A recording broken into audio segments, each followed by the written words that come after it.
The deck varnish on the 23-foot Custom turned out pretty well, but we do need to put a final coat on the hull sides. So I'll take a little video and show you guys how we do that. Alright, let's varnish. Tack cloth. Gotta get all that dust off of there. So it's been sanded to 320 grit and it's been cleaned 3 or 4 times with solvent and a rag, taped off, but the tack cloth gets the last little bit. I like to use the roll and tip method.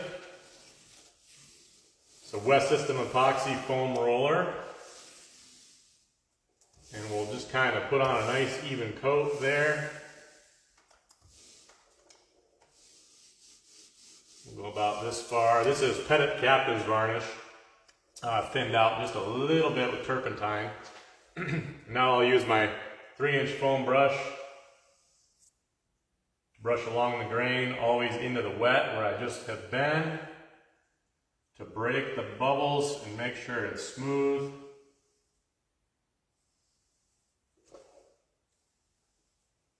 I use my headlight when I get up into the bow where it's a little bit harder to see.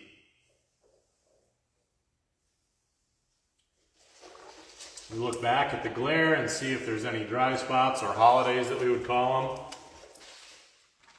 And we'll move on to the next. It's always important when you're varnishing to always never lose that, what we would call a wet edge. So I'm always going left to right because I'm right-handed. You always want to overlap that just a tiny little bit. Yeah, the roller is making it nice and even. That's about as far as we'll go. With 2 people, it's really nice because one can roll and one can tip. Then you can really get some stuff done.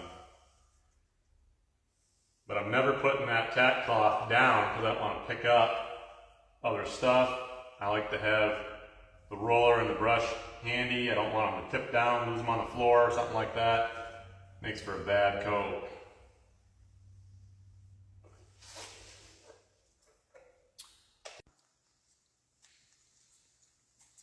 And if all went well, that's what we get.